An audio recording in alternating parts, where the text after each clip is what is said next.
Hello अस्सलाम वालेकुम student. आप लोग कैसे हैं? खैरियत के साथ हैं? आप पे यकीनन मेरा पहला जो लेक्चर है स्ट्रेटजिक मार्केटिंग के हवाले से आपने रिव्यू किया होगा और यकीनन कोई ना कोई पॉइंट आपके जहन में बैठ चुका होगा। एक कॉन्सेप्ट थोड़ा सा डेवलप हुआ होगा कि स्ट्रेटजिक मार्केटिंग से क्या मुराद है, ठीक है। और इसमें हमने डिटेल में डिस्कस किया था कि स्ट्रेटजिक इटसेल्फ इसका मतलब क्या होता है और इसके क्या फेसेस होते हैं, इसका क्या प्रोसेस होता है और ये क्यों जरूरी होता है। फिर उसके साथ हमने इसको मार्केटिंग के साथ लिंक किया था और मार्केटिंग का इटसेल्फ मतलब क्या होता है और इसको अम, किस तरह से ऑर्गेनाइजेशन के अंदर इस मार्केटिंग के प्रोसेस को इफेक्टिव बनाना, ठीक है। और इसके अलावा फिर हमने इसको लिंक किया था ऑर्गेनाइजेशन के इफेक्टिवनेस के साथ। तो जाहिर बात है ये चीजें मामूली चीजें नहीं होती, इसके ऊपर बहुत ज्यादा स्टडी करना पड़ता है, सोचना पड़ता है। कॉन्सेप्ट एकदम से जहनों में डेवलप नहीं होती, इसके लिए मतलब एक लॉन्ग टर्म एक स्टडी एक प्रोसेस की जरूरत पड़ती है। तो यकीनन आप लोग इन स्टडीज आप लोग कर रहे होंगे और चीजों को देख रहे होंगे, ठीक है। इसके अलावा नोट्स के अलावा और भी सोर्सेज से आप चीजों को देख रहे होंगे क्योंकि ये चीजें बहुत जरूरी है। तो इसके बगैर फिर एक चीज को आगे लेके चलना दैट इज इम्पॉसिबल। सो हमारा आज का जो टॉपिक है, इस चैप्टर के बाद जो हमने लेसन प्लान में डिजाइन किया हुआ है, ठीक है, कि उसमें हमने ये कहा है कि how we can relate innovation with strategic marketing. यानी कि ये बहुत इंटरेस्टिंग चीज है, इनोवेशन और विद स्ट्रेटेजिक मार्केटिंग, ठीक है। इंशाल्लाह इस नोट्स के ऊपर हम डिस्कस भी करेंगे तफसील से। थोड़ा सा ओवरव्यू लेक्चर में इस पे आपको देना चाहता हूँ कि why innovation is very important और ये इनोवेशन कैसे क्रिएट की जाती है। और देन हम ये कहना कि जैसे इनोवेशन के लिए किस तरह का इन्वायरमेंट चाहिए, ठीक है ना। तो क्या चीजें तरतीब देने से आप इनोवेटिव एक ओरिएंटेड फॉर्म की तरफ चले जाते हैं। तो सबसे पहले हम थोड़ा सा बात करेंगे ना कि इनोवेशन ये बहुत इंटरेस्टिंग चीज है, हर लिहाज हम इसको लोकल कॉन्टेक्स्ट में भी डिस्कस करेंगे कि इनोवेशन बेसिकली एक समटाइम्स स्टूडेंट कंफ्यूज भी होते हैं कि पूछते हैं कि sir what is difference between creativity and innovation, ठीक है। तो इनोवेशन का बेसिकली क्रिएटिविटी से ही निकलता है। क्रिएटिविटी बेसिकली आपको एक नया आइडिया जनरेट करना, ठीक है ना, किसी प्रॉब्लम का एक नया सोल्यूशन वो करना, ठीक है। मैं जैसे यानी कि टेक्नोलॉजी की दुनिया में एक नया कॉन्सेप्ट लेके आना, ठीक है। बट जब हम इनोवेशन की बात कर रहे हैं तो बेसिकली जो क्रिएटिविटी को जब आप कमर्शलाइज करते हैं, ठीक है, देन कमर्शलाइज करते हैं, ठीक है, अर्निंग स्टार्ट होती है, ठीक है। एक नए उसके साथ एक कस्टमर के लिए किसी की जो नई क्रिएशन है, ठीक है ना, वो कस्टमर के लिए एक यूजफुल यानी कि प्रैक्टिकली यूजफुल चीज बन जाती है, तो फिर वो एक इनोवेशन की शक्ल इख्तियार कर जाती है, ठीक है। अब ये तो थोड़ा सा आपको क्लियर हुआ कि बेसिक कॉन्सेप्ट, क्योंकि आप लोग अभी एमएस लेवल के हैं तो यकीनन आप लोगों ने नीचे पढ़ा होगा कि इनके क्या मतलब बेसिक्स है, ठीक है। अब बात आती है कि इनोवेशन की जब हम बात करते हैं ना, तो इसको हम यहाँ पे थोड़ा सा रुक के हम ऑर्गेनाइजेशंस की जो मुख्तलिफ दुनिया भर में ग्लोबली जो ऑर्गेनाइजेशंस जो प्रोडक्ट है, कुछ नए आए हैं, कुछ फेलियर की तरफ चले गए, जब हम इन चीजों के ऊपर देखते हैं तो होता क्या है, जिस ऑर्गेनाइजेशन ने इनोवेशन के रास्ते को नहीं अपनाया वो खुद ब खुद मार्केट से गायब हो गया, ठीक है। मतलब सर्वाइवल बहुत मुश्किल हो जाता है। ऑर्गेनाइजेशंस को अगर उन्होंने अपने आप को सर्वाइव करना है, ठीक है, कि ये एक जंग है ना, जैसे आप लोगों को मैंने पहले ही बताया। अब आप फॉर एग्जांपल हम किसी भी मुल्क का दिफा का हम देख लें, आज से 10 साल पहले उनके दिफा की जो चीजें थी, अगर वही चीजों पर अगर आप वो लोग वो ममालिक डिपेंड करेंगे तो इट इज इम्पॉसिबल उनका सर्वाइवल, ठीक है। तो इसी तरह जो ऑर्गेनाइजेशंस के जो मार्केट के अंदर मुख्तलिफ फोर्सेस होते हैं, ठीक है ना, जो मुख्तलिफ कंपिटिटर्स होते हैं, एक ने तो हावी होना होता है, एक ने आगे निकलना होता है, मार्केट लीडर बनना होता है। तो उसके लिए सबसे अहम चीज जो होती है वो इनोवेटिव ओरिएंटेड कल्चर, ठीक है। तो इस इनोवेशन के, ये तो हम यहाँ तक मान गए कि इनोवेशन जब तक किसी मार्केट में ना हो, ठीक है, तो किसी ऑर्गेनाइजेशन में ना हो, उसका सर्वाइवल बहुत ही मुश्किल है, ठीक है। अब हम थोड़ा सा, क्योंकि हम आगे भी जाएंगे, बेसिक्स भी है और कुछ मिडिल की चीजें भी होती है, तो उसको भी हमें साथ लेके चलना होता है। तो इनोवेशन इनोवेशन किसी ऑर्गेनाइजेशन के अंदर कैसे आ जाती है?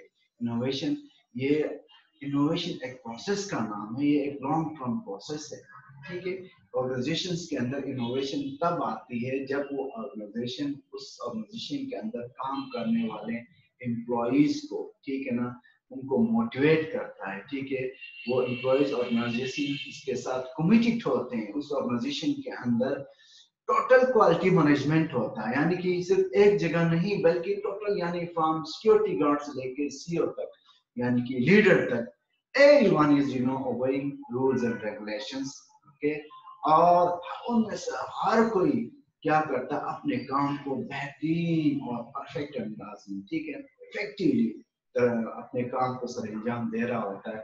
तो फिर वो ऑर्गेनाइजेशन आहिस्ता आहिस्ता आहिस्ता इनोवेशन की तरफ चली जाती है।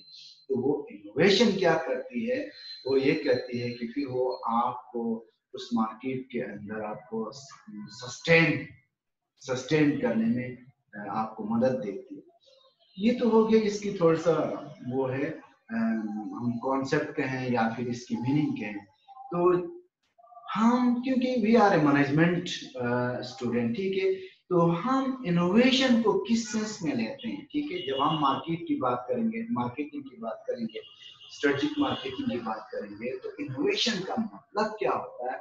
यानी कि innovation mean to look on unmet area of the customer, यानी कि इनोवेशन से मुराद उन चीजों के लिए जहां जिस एरिया में आज तक किसी और ने कस्टमर के उस जो जायज डिमांड है या जो उनकी जरूरत की डिमांड है, उस एरिया को कभी उन्होंने टच नहीं किया, उस एरिया के लिए एक सोल्यूशन निकालना, एक मैनेजमेंट की जबान में हम कहेंगे कि this is one sort of innovation.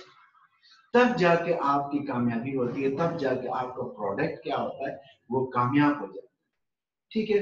अब ये एक फिर अलग सी दुनिया है कि अनमीट एरियाज, ठीक है ना, कि वो एरियाज, वो जायज एरियाज, ठीक है ना, वो यानी कि कस्टमर के जो जायज डिमांड, ठीक है, जिसको अभी तक किसी ने उसको देखा नहीं या उसको कवर करने की कोशिश नहीं की। तो यही यही चीज है। जब ये चीज आप लेके आते हो, इसको इसको आप बेहतर मानों में समझते हो, तो देन आपका इनोवेशन भी कामयाब रहता है, ठीक है। लाजिम मुलजिम हो गया ना, इनोवेशन से मुराद ये मतलब नहीं कि आप नई चीज लाएं, बट नई चीज लेके आ रहे हो बट उसका कस्टमर के डिमांड से कोई ताल्लुक ही नहीं है, उसकी किसी रिक्वायरमेंट को फुलफिल नहीं कर रहा, तो देन फिर उसका यूजलेस हो गया ना।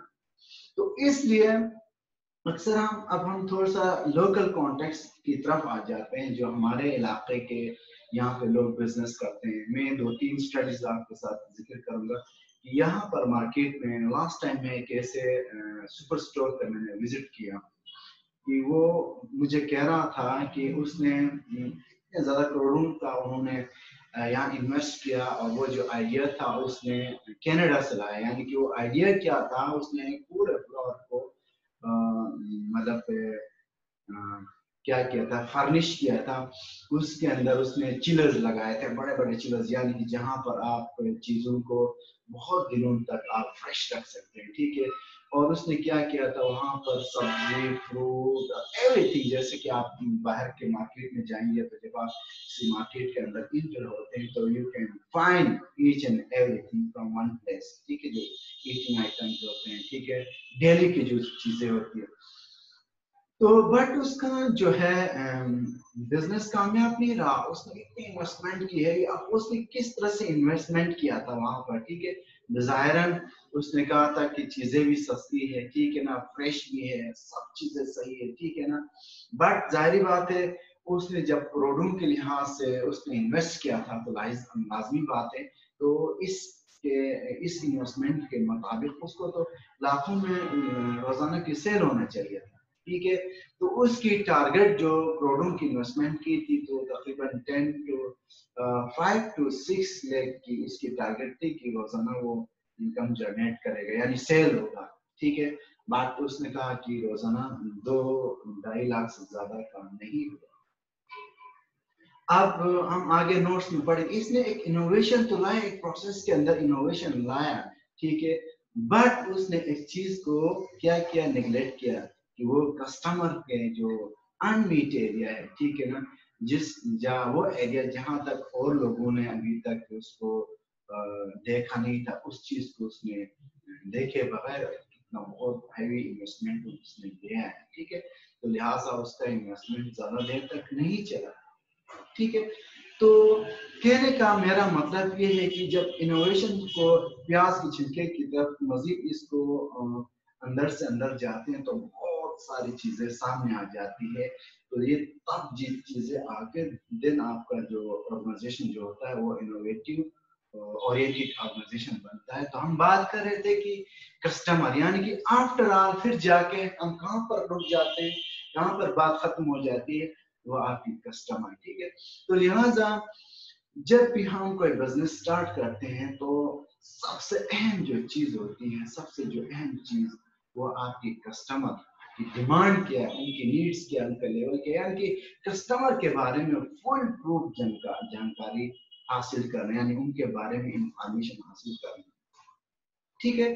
तो अब ये बातें मैंने यहाँ पे इसलिए डिस्कस की कि अगर मैं सिर्फ यही कहता कि एक नए आइडिया को कमर्शलाइज करने का नाम इनोवेशन है, तो ये मेरा जो डेफिनेशन या जो मतलब जो होगा तो वो इनकम्प्लीट होगा।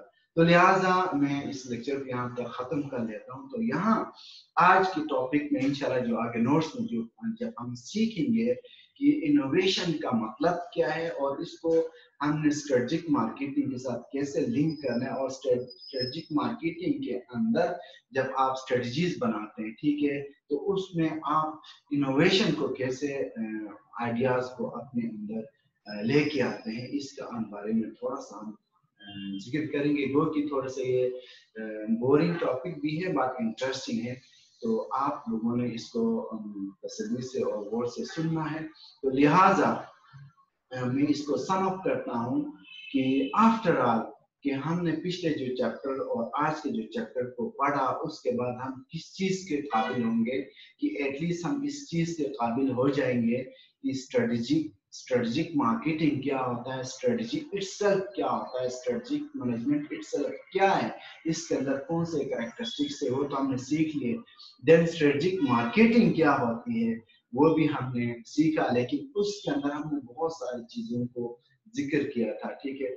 उनमें से एक जो है इनोवेशन, ठीक है। जब आपकी स्ट्रेटेजिक मार्केटिंग के अंदर इनोवेशन का, इनोवेटिव ओरिएंटेड प्रोसेसेस का, प्लानिंग का बहुत ज्यादा अमल दखल होता है। तो आज के लेक्चर में हम इनोवेशन को देख लेंगे, इम्पोर्टेंट क्या है, ठीक है, इनोवेशन का स्ट्रेटेजिक मार्केटिंग से क्या ताल्लुक है, एज ए जब हम मार्केटिंग स्ट्रेटजीज बनाते हैं या फिर हम स्ट्रेटेजिक मार्केटिंग की तरफ जाते हैं तो उसको हमने इनोवेशन के को कैसे देखना है। तो ये थोड़ा सा लिंक डेवलप करके हम इसको आज सीखने की कोशिश करेंगे। तो इंशाल्लाह यकीनन जब इस लेक्चर के सुनने के बाद, ठीक है, एटलीस्ट इतना सिंपल सी बात मैं आपसे कहूँगा कि आपके मार्केट में, आपके एरिया में कोई आपसे पूछे कि मैं ये बिजनेस करना चाहता हूँ, ये लोगों की रिक्वायरमेंट है, ये मेरे पास इतने करोड़ों है, मैं ये करूँगा वो करूँगा, तो लोग मेरा ये जो मिथ्स होते हैं, जो खाम ख्याल लोगों की जो कहते हैं ना ख्याली पुलाव वाली बातें होती है, एटलीस्ट उनको आप सही मानों में जवाब दे सके, सही मानों में गाइडलाइन दे सके। क्योंकि बहुत सारे, सिर्फ एक केसेस नहीं, बहुत सारे केस हमारे लोग इस तरह जोश में आके, ठीक है ना, उनका पैशन होता है कि मैंने ये चीज करनी है, कि अपना पूरा सरमाया रिस्क लगाते हैं और बाद में ना खुद सर्वाइव कर सकते हैं, साथ साथ उसके जो पहले से कंपटीटर या पहले से जो मार्केट में ही है वो भी बदजन हो जाता है। तो लिहाजा फिर ये पूरा मार्केट डिस्टर्ब होता है। तो लिहाजा एज ए बिजनेस के स्टूडेंट, ठीक है ना, इस टॉपिक के पढ़ने के बाद थोड़ा सा आपके अंदर एक चिराग की तरह थोड़ा सा रोशनी इंशाल्लाह आ जाएगी कि आपने जो इन्वेस्टमेंट है, जो रनिंग बिजनेस है, वहां पर आप कैसे किरदार अदा कर सकते हैं, और जो नए इनिशिएटर है जो मार्केट में आना चाहते हैं उनको आप कैसे गाइड कर सकते हैं। ठीक है student, so thank you very much. आप इस लेक्चर को व्यू कीजिएगा लाजमी है। देन उसके बाद इंशाल्लाह जो नोट्स है उसको भी मैं लिंक करके मैं आपको